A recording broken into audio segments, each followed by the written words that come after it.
வணக்கம் மக்களே. இந்த எபிசோடில் குற்ற உணர்வே இல்லா ஒரு குடும்பம் அதை பற்றி பார்த்துடலாம். டிவி எப்படிப்பா லவ் கெடுக்கும், ஃபோன் எப்படிப்பா லவ் கெடுக்கும் இப்படிலாம் சொன்னீங்களே, இப்போது என்னங்க ஆச்சு அப்படின்னு கேட்டேன். நான் சொல்லிட்டாங்க, எப்பா முடிஞ்சது முடிஞ்சிடுச்சு, அவள் அவளோட வாழ்க்கையை தேடி அவள் போயிட்டா, அவளை விட்டுரு, அவள் லைஃப் அவள் பார்த்துட்டோம், உன் லைஃப் நீ பார்த்துக்க அப்படின்னா. அவங்க லைஃப் அவங்க பார்த்துட்டாங்க, ஓகே. இப்போ எனக்கு லைஃபே இல்லையா, நான் எப்படி பார்க்குறது? லவ் பண்ணிருக்கும்போது இன்னொருத்தனை எப்படி லவ் பண்ணலாம் அப்படின்னு அந்த பொண்ணை திட்டலை, என்ன தான் திட்டுறாங்க. ஒரு பொண்ணு வேணாம் சொன்னால் அவளை திரும்பி கூட பார்க்கக்கூடாது, கண்டுக்கூடாது, அதுதான் ஒரு நல்ல ஆம்பளைங்களுக்கு. இதே மாதிரி நீ அடிக்கடி என்கிட்ட கேள்வி கேட்டிருந்தீங்கன்னா போலீஸில் கம்ப்ளைண்ட் பண்ணிடுவேன். என் பொண்ணை தப்பாக நடந்துட்டா அப்படின்னு போலீஸில் கம்ப்ளைண்ட் பண்ணிடுவேன். அதாவது நான் தான் போலீஸில் கம்ப்ளைண்ட் பண்ணணும். லவ் பண்ணுறேன்னு ஏமாற்றி கல்யாணம் பண்ணி வைக்கிறேன் அப்படின்ட்டு என்கிட்ட காசெல்லாம் வாங்கிட்டு ஏமாற்றிட்டு, இல்லைனா நான் ஏதோ ஒன்று சாப்பிட்டு என் சாவுக்கு நீ தான் காரணம்னு ஜிஹெச்சில் போய் எடுத்துப்பேன், யோசிச்சிக்க அப்படிங்கிறாங்க. அதாவது பிளாக்மெயில் பண்ணுறாங்க. அவங்க இப்போ மட்டும் இல்லை, அது எப்பயுமே அப்படி தான். நான் அவங்க அம்மாட்ட சொல்லுவேன், உங்கள் பொண்ணு தாங்க என் வாழ்க்கை, உங்கள் பொண்ணு தான் எல்லாமே அப்படின்னு சொல்லுவேன். ஆனால் அவங்க என்ன சொல்லுவாங்கன்னா, என் பொண்ணெல்லாம் உனக்கு வாழ்க்கையே இல்லை. இது எப்படி இருக்குது? இது ஒரு பிளாக்மெயில் பண்ணுற மாதிரி இல்லை? இதுதான் அவங்க அம்மாவோட குணம். எப்போ அவங்கெல்லாம் பொண்ணு கொடுக்குறதே பெரிய விஷயம், நீலாம் வர பேசாத அப்படிம்பாங்க. அப்புறம் இன்னொன்று, போனால் போதும் உனக்கு பொண்ணு கொடுத்தா நீ ரொம்ப தான் பேசுகிற அப்படிலாம் சொல்லுவாங்க. அதெல்லாம் சரி காமெடிக்காக தான் சொல்கிறாங்க அப்படின்னு நினச்சிட்டு இருந்தேன். ஆனால் அப்போ தான் தெரியுது அதெல்லாம் அவங்க நீ மனுஷனாகவே மதிக்கலை. என்னன்னா அவங்க அம்மாவுக்கும் சரி அந்த பொண்ணுக்கும் சரி என்னை ஏமாத்திட்டுமே அப்படின்னு அந்த ஒரு குற்ற உணர்வே இல்லை. என்னால் ஏற்றுக்கவே முடியாத விஷயம் என்னென்னா, அவங்க அம்மா அந்த பொண்ணுகிட்ட கேட்கல ஏன் லவ் பண்ணி ஏமாத்துற அப்படின்ட்டு. ஓகே, அதே பொண்ணு அவங்க அம்மா கேட்கல ஏன் காசு வாங்கிட்டு ஏமாத்துறீங்க அப்படின்ட்டு. ஆனால் அவங்களுக்காக என்னை ஏமாற்றணும், அது மட்டும் நல்லா தெரியுது. ஆனால் என்ன ஏன் ஏமாற்றணும்? நான் அவங்க ஃபேமிலியாக இருந்துக்கிறேன், கூடவே இருந்திருக்கேன், ஒரு ஃபினான்ஷியல் சப்போர்ட் பண்ணியிருக்கேன், ஹெல்ப் பண்ணியிருக்கேன். ஆனால் அப்படிலாம் இருந்தும் என்னை ஏன் ஏமாற்றணும் தோணுது, அதுதான் எனக்கு தெரியல.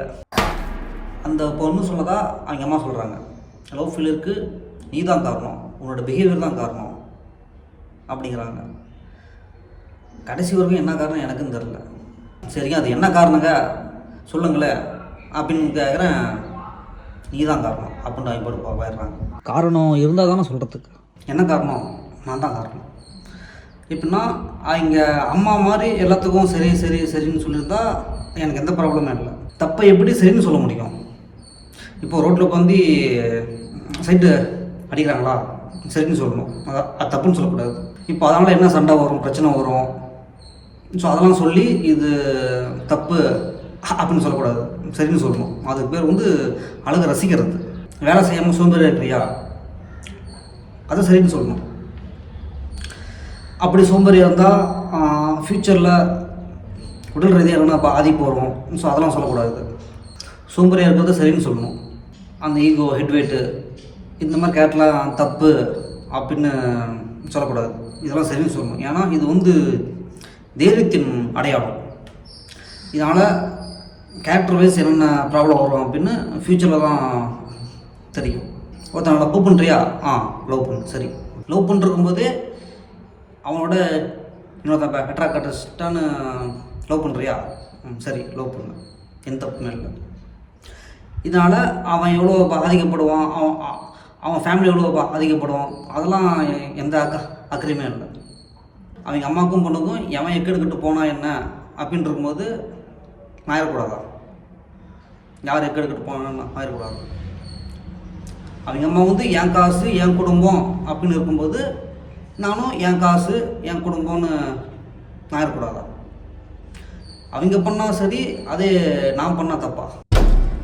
சின்ன சின்ன விஷயத்துலாம் நான் அதிகமாக கோபப்பட ஆரம்பிச்சிட்டேன். அதாவது அந்த கோபத்தை அந்த பொண்ணுகிட்ட காட்டுறதுக்கு பதிலாக ஏதோ ஒரு சண்டை வச்சு அந்த பொண்ணோட அப்பா கிட்ட சண்டை போடுறது, அவங்க அண்ணங்கிட்ட சண்டைக்கு போகிறது, தேவையில்லாமல் சண்டை போட்டுறது, அந்த மாதிரிலாம் ஆகிட்டு இப்போ நான் ஒரு டிப்ரெஷனில் மாட்டிக்கிட்டேன். இப்போ அந்த பொண்ணு சொல்கிறாங்க, பார்த்தீங்களா நான் வந்து இதுதான் அவரை கல்யாணம் பண்ணல, இப்போயே அவர் இப்படி திட்டுறாரு, கல்யாணம் பண்ணால் என்ன ஆகும்னு கொஞ்சம் யோசிச்சு பாருங்க அப்படிங்கிறாங்க. அதாவது இவங்களே சண்டையை உருவாக்குவாங்க. அதனால் என்ன கொஞ்சம் சைக்கோ மாதிரி இவங்களே மாற்றுவாங்க. இவங்களே மாற்றிட்டு பார்த்தீங்களா அவர் வந்து இப்படி இருக்கிறாரு, அப்படிங்கிறாரு, சைக்கோமாக இருக்கிறாரு அப்படின்னு சொல்கிறது. நாம் ஆடுறதுக்கு காரணம் அவங்க தான் அப்படின்னா அதை அவங்க ஏற்றுக்க மாட்டாங்க.